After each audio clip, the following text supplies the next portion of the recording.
Hey guys, welcome to my channel. In this video, I'm going to take you through SilkyPix Developer Studio Pro. What I'm going to do, I'm going to start from beginning till the export and trying to explain all the tools of SilkyPix Developer Studio Pro so that you can get an idea about this beautiful and amazing software.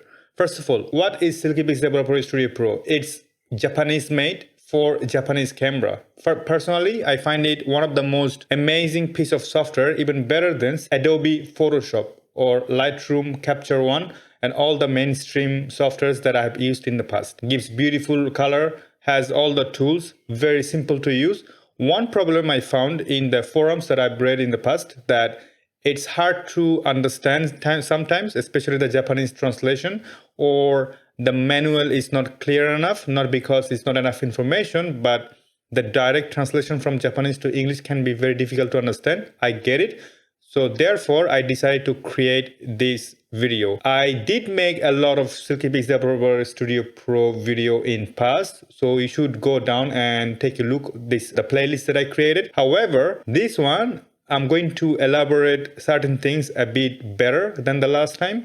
Also, the difference between the last time and this one, that I'm going to show you certain tools in same video with examples. Last videos, you just had my voice. This time you also have my face. So without any further ado, let's jump right into it. So this is how the interface looked like. But if you want to bring in a photo into the software, only thing you have to do is to click to the navigate button. See that on the far left. You have to go through your folder, just click it and it's right there. You don't necessarily have to import the photograph. You can just directly edit from the folder that you have your photos in, which is amazing.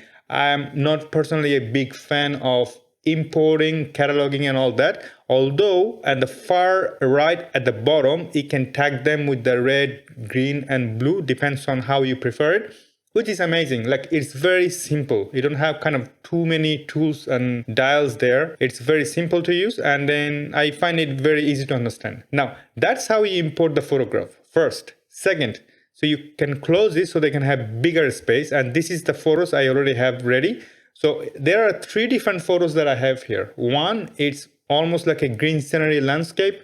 Second one, it's a scanned photo of film so that I can show you how the film conversion works.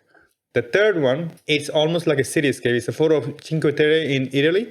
So I want to show you the 3 different perspectives of the same photograph. The fourth thing that I'm missing here is a portrait, which is saved for the other video because portrait is a different animal. Now, that's the first step. Now, I'm going to start with the green forest. Now, first thing you have to start with, generally, I turn everything, all the automatic correction off, so that I can start from the scratch. And it also takes a lot of weight off from your computer, especially the sharpness and noise reduction. It's processor heavy. So you have to make sure that everything is off until the very end. Now, first thing you should do, you should start with the lens correction. So this is the lens aberration controller, which is basically a lens correction. And remind you, the RAW works different than the JPEG, even with the folder, meaning that if you have a JPEG or TIFF, you won't be able to access to the lens profile, so you have to manually fix them. But if you have a RAW, which is, I recommend you to do so, only thing you have to do is to click Enable and go to the list.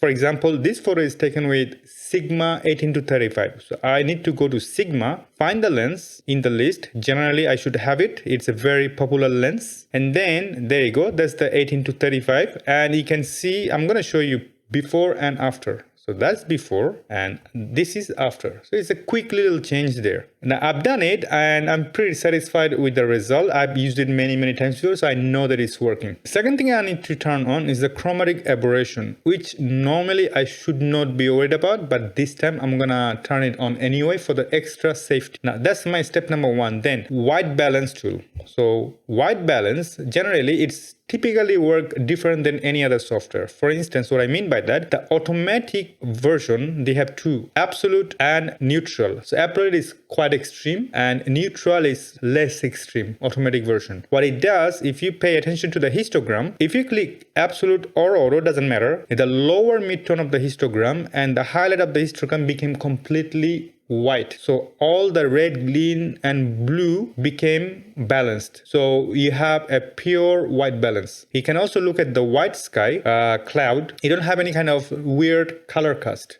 Of course, if you're looking at your phone like iPhone or any kind of smartphone, it's hard to say. So this is the reason why you should keep an eye on the histogram. Now you can of course use the slider. You can also use the preset that you have it here. And I like to just use the auto because I trust it. Every time it gave me a really good result. And if I have any doubt, I can keep an eye on histogram and fix it based on the histogram. You also have some tool here, the gray balance tool. So you can click the tool on the sky and it should do the job. As you can see that even the tool is giving me the same result as the automatic version. This is the other one, the skin color tool, which if you have a portrait, if you put the tool on the skin, it protects the skin tone while fixing the white balance, which is a very important tool for portrait photography. Now, I'm gonna turn this one off. And the third thing I always like to do is the color balance. You notice that I haven't started with the exposure yet. I'm starting with the white balance or color, because color, any kind of color correction, change the exposure. So you should do the color correction before you do your exposure correction. When I say exposure, could be shadow, highlight, contrast, and exposure itself.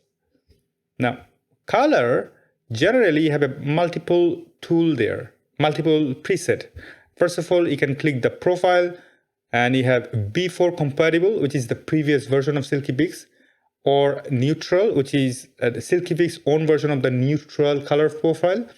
Faithful, it's extra neutral, which means that Faithful generally tune down the saturation. It protects the saturation while you can fix the color, which is very important, I find, for any kind of product photography where you need to have your accurate color, or any kind of art photography. And you also have a monochrome, of course. So I'm going to start with the neutral. And then in the preset, standard color, it is basically any kind of standard you would imagine. This is the base of SilkyPix Developer Studio Pro. Memory color 1, memory color 2. All this explanation, all the preset here, I have an explanation in my article. I'm going to put down in the description. Memory color and 2, it kind of boosts the saturation. Portrait, it boosts the red a little bit more while tuning down the other colors. Film color is the SilkyPix own version of the film preset, of course. So you can try different one. I always like the V2 because it boosts the green and yellow a little bit more, which I personally like it.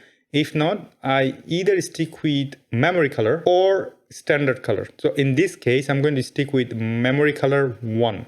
So we're done. I don't need to play with the saturation slider. The reason why, because I'm going to play with the saturation individually. Until now, I've done all my color correction. Now we're gonna move on to the exposure. For the exposure tool, on the top wheel, you have few things. You have the exposure bias tool. So what exposure bias tool does, I'm gonna show you the example now. So I'm gonna click it and click on the brightest part of the sky, of the photo. Click it, see what it does.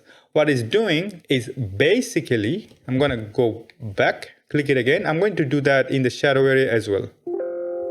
Now it cannot do that, as you can clearly see. Exposure bias tool is essentially similar to your camera spot meter. So when you do the spot meter, when you focus on the brightest part, it makes sure the brightest part of the photo is well exposed. Problem with this exposure bias tool that it also crushes the black. So I don't really like this tool. And you also have gray balance tool, just like the one that you saw earlier in the gray white balance area.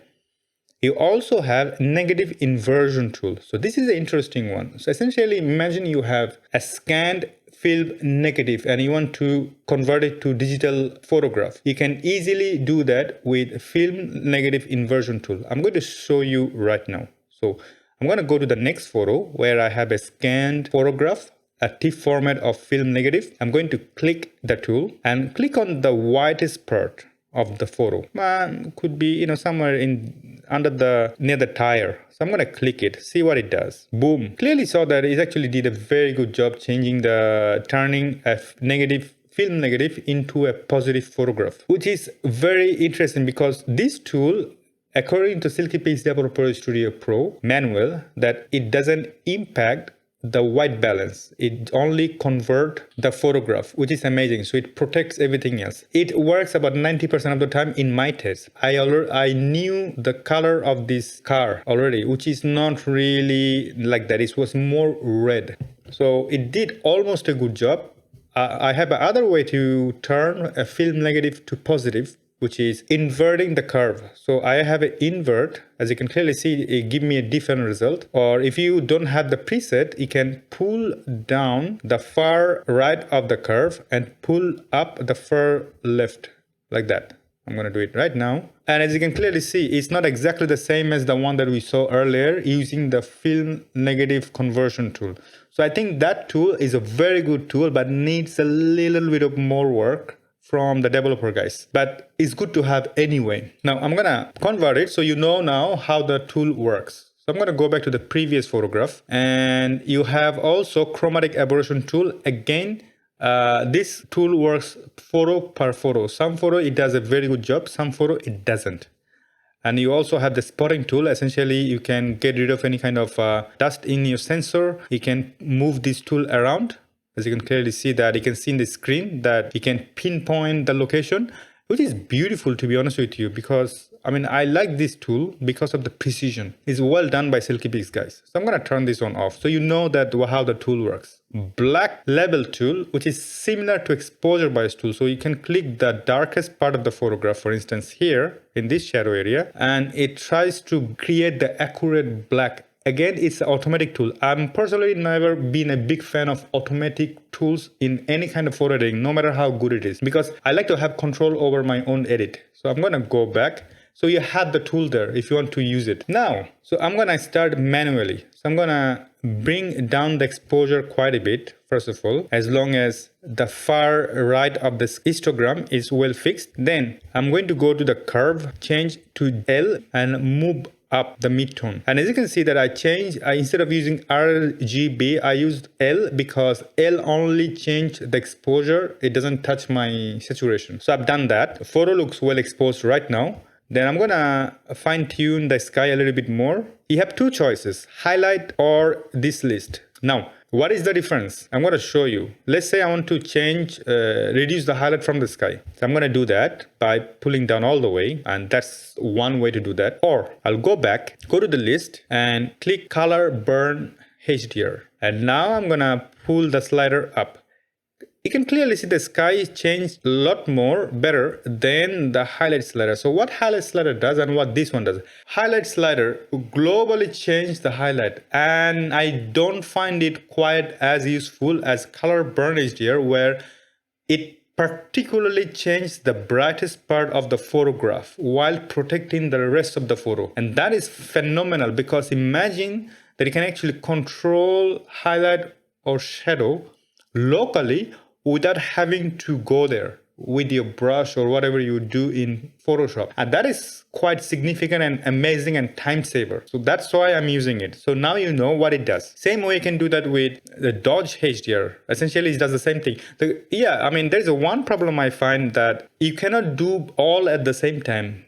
Absolutely. If you want to do Dodge and color burn HDR both at the same time, of course you can just click HDR and do that instead, which is going to make an ugly looking photograph if you do extreme way. This is another way to do one click HDR with one photograph, of course. So either you can do both with the HDR, or you can just do color burn or Dodge HDR. And of course, he's saying that I still need to do both, but not both equally at the same time. So you can actually change the highlight of the sky right now and then play with your exposure slider, of course. So you have multitude of options. You just need to know where the tools are. And also, if you personally, for the contrast, I'm always playing with that color burn HDR, Dodge HDR, and my curve. I rarely use the sliders in the tone curve area, except the clarity. So I like to add a little bit of clarity and a touch dehaze to add some bit more contrast. I don't need to really touch anything else, of course. If I have to touch it, I will play with my curve instead of playing with the sliders. But at least you know what to do. Either you can choose to play with sliders, or you can either choose to play with the custom, the tone curves, of course, right? Now, moving on. So you have sharpening and noise reduction right there, but that's always for the end. Trust me, you will thank yourself later. Now, I have another tool here which is called white balance adjustment. So you have two tools for the white balance. So I'm going to put it next to them, each other.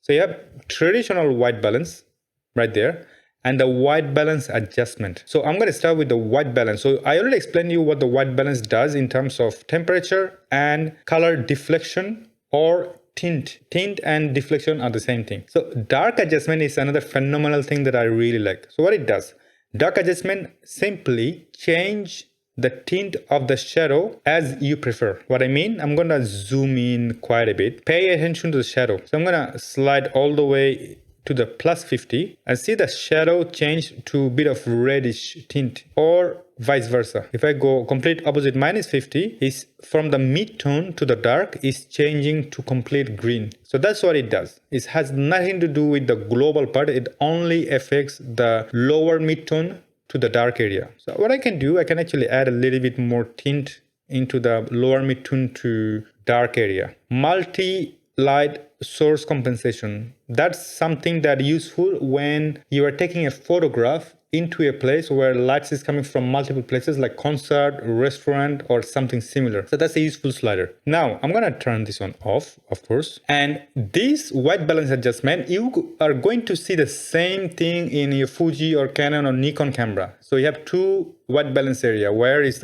like a somewhere either looks like in a box format or in a round format like that. So essentially you can either add color cast or you can get rid of color cast. So I'm gonna zoom out. What I mean by that, right? So I'm gonna you have the slider option or the round globe option. This is the 0. So in the middle of this run is the pure white as according to SilkyPix. Now if you pull it all the way to the red, so it's adding like a red tint all over the place, or is doing opposite direction, or it can do the same thing with the blue, or orange, or red, magenta. So what's happening here? This is the same effect it gives whether you have an area where a strong color cast. That can be good color cast or bad color cast. Let's say in the sunset, you have the pink cast all over the place. Some people love to keep it. I love to keep it. But sometimes you need to get rid of it. Let's say you're taking a photograph of a person and that red color cast affecting the skin because of the reflection and it's changing it. So you want to have a perfect skin tone. This is where this tool come up. Or you can do opposite of what I just said. You can actually add color cast in order to create kind of atmosphere or some kind of mood. Either to get rid of it, color cast, or add color cast, you can use this white balance adjustment tool. You have exact same tool in your camera. Take a look in your camera settings right now if you want to, if you're curious about it. So I'm not going to play too much with it. I'm just going to go back to default. As you can see that because it's a red dominant, green dominant photograph. So, you can always add a little bit of opposite of green, which is magenta red. So I'm gonna turn this one off. White highlight controller.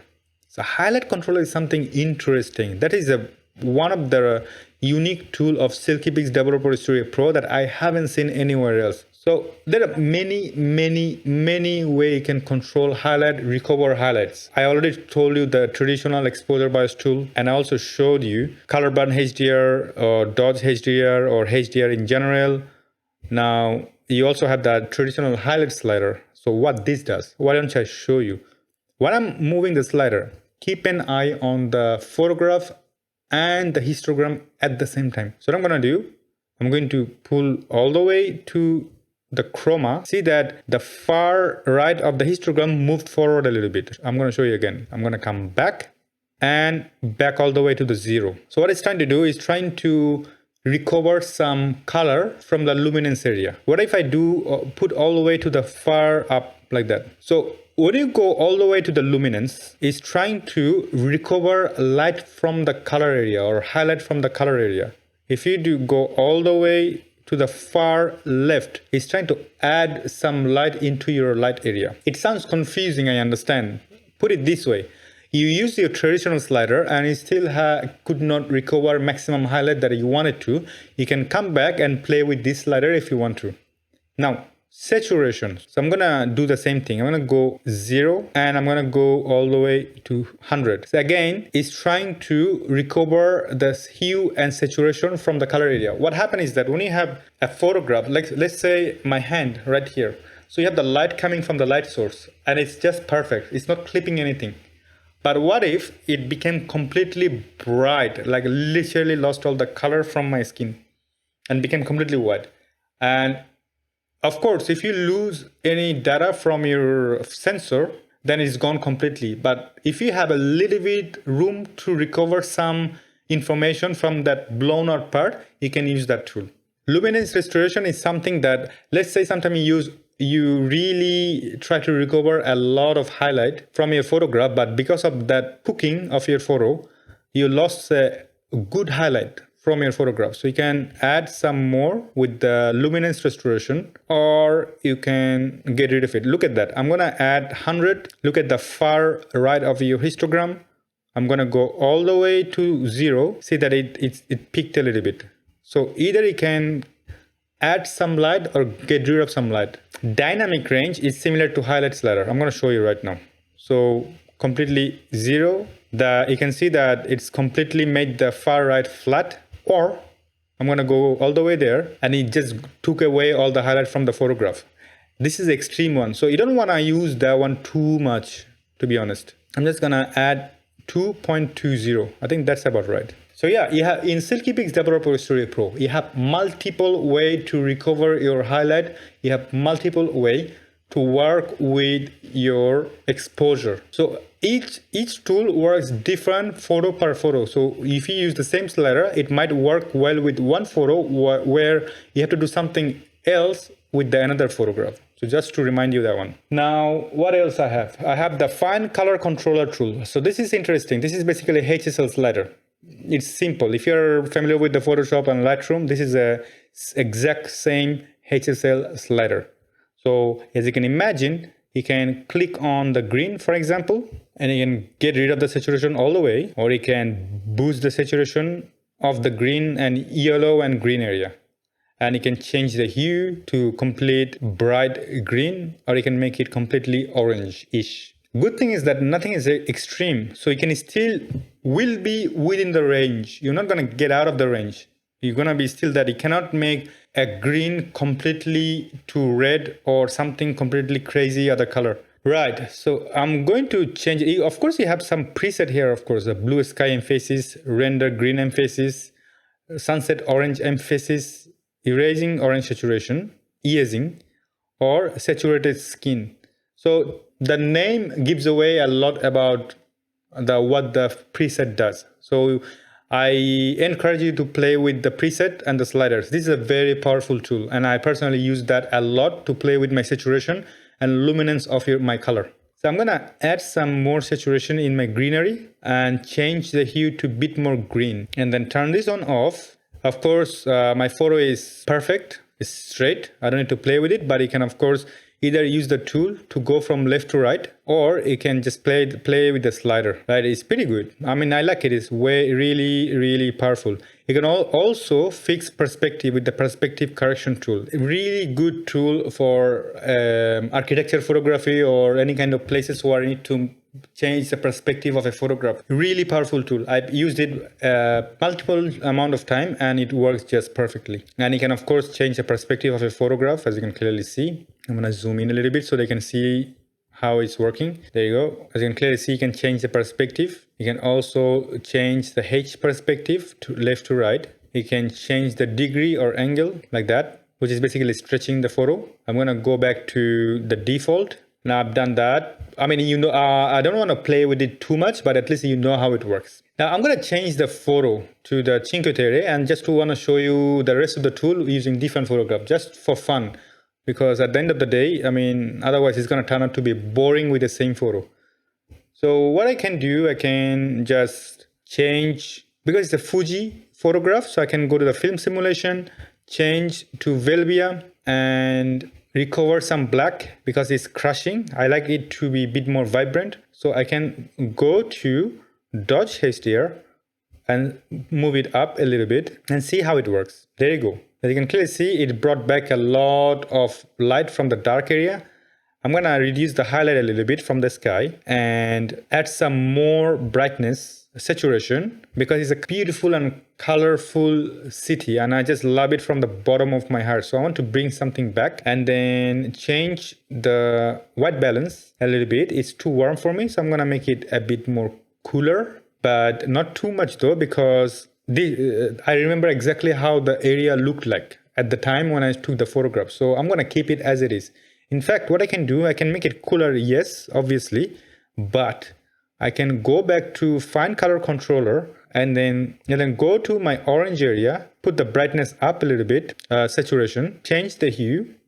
As you can clearly see, although I changed the white balance, but I brought back the orange tone back in life, which is amazing. I can fix the horizon with the horizon fixing tool like that. Looks good. It was already good enough, but it did a better job. I'm happy with it. Now, what else I can do? This is a monochrome controller. So this is obviously, you can add lens filter, change it to automatically monochrome, and change the filter to different red, orange, yellow, green, yellow, etc. And also, you can play with the lightness. For instance, you can play with the red, each colored channel, obviously, which is phenomenal. But here is the interesting part. You can do something else with it. So I can turn on the color filter first.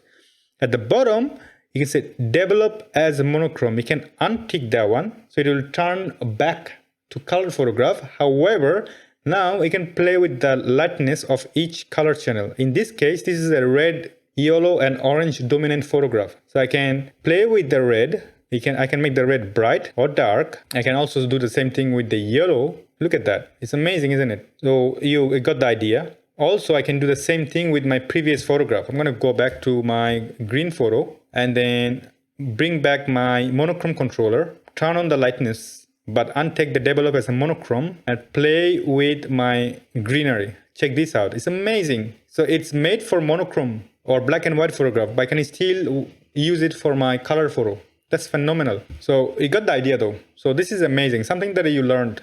Something that you can use it for future. Underwater. So if you have an underwater photo, you can actually use that tool. I always tend to use the automatic one because I'm not really a underwater photography expert, but you have the tool if you are really into those type of photography.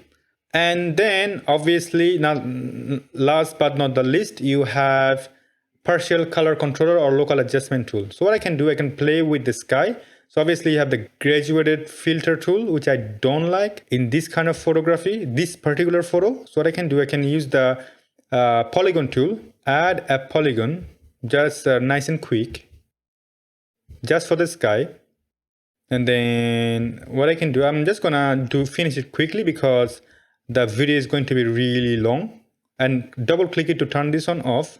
And as you can clearly see, I can click the feather to fix the feather, but you always should play with the feather part because it's a very extreme tool. You don't want to have a hard cut. You want to have a nice and smooth cut.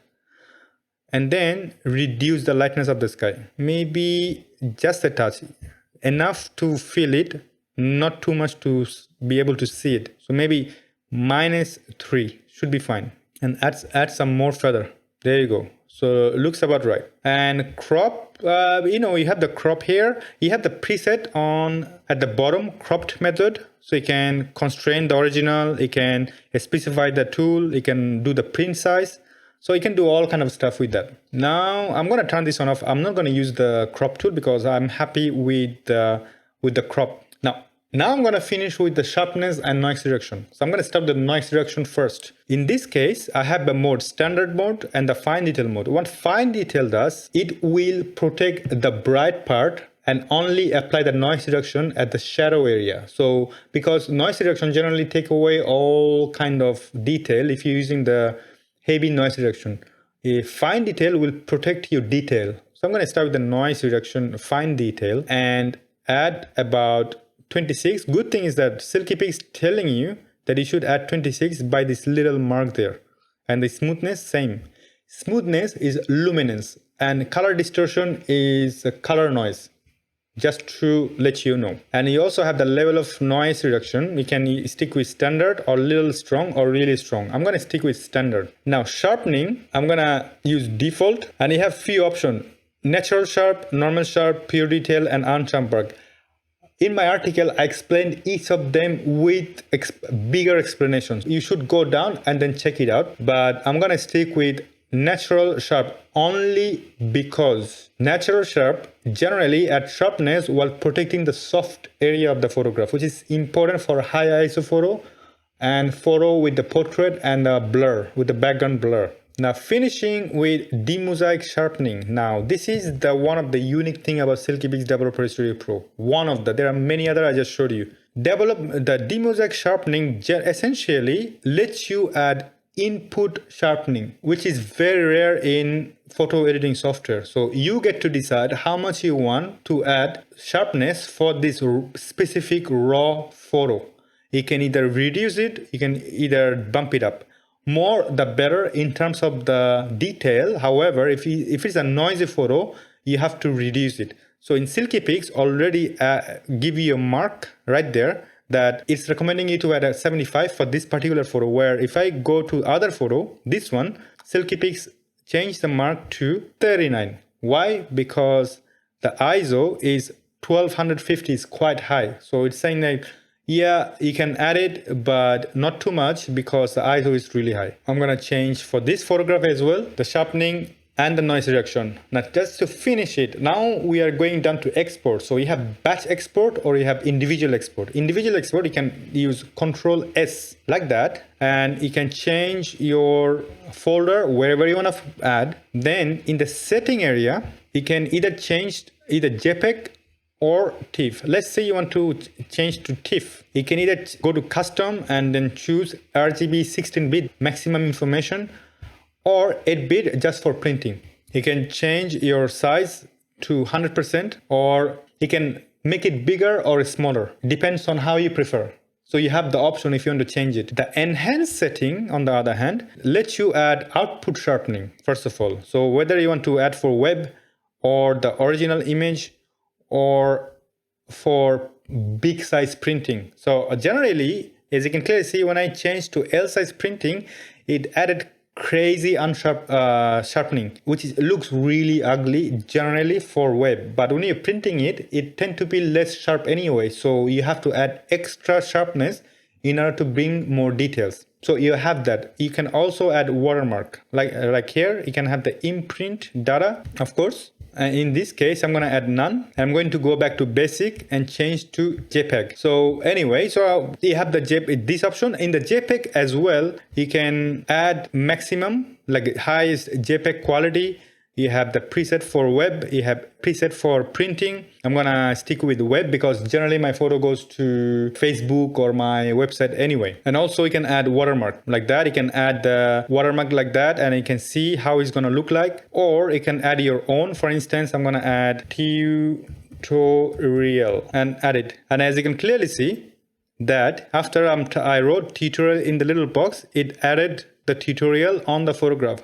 You can also change the location, not there. In the edit data, you can move this one around wherever you prefer, like right in the middle, and click OK, and it generally changes it to wherever you prefer, which is phenomenal. I'm going to cancel it, and you can save your previous export. So I'm going to say no. I can go back to the little box there, thumbnail version, select all of it and do batch export. So basically the same thing is slightly different. You can specify folder and everything else remains same.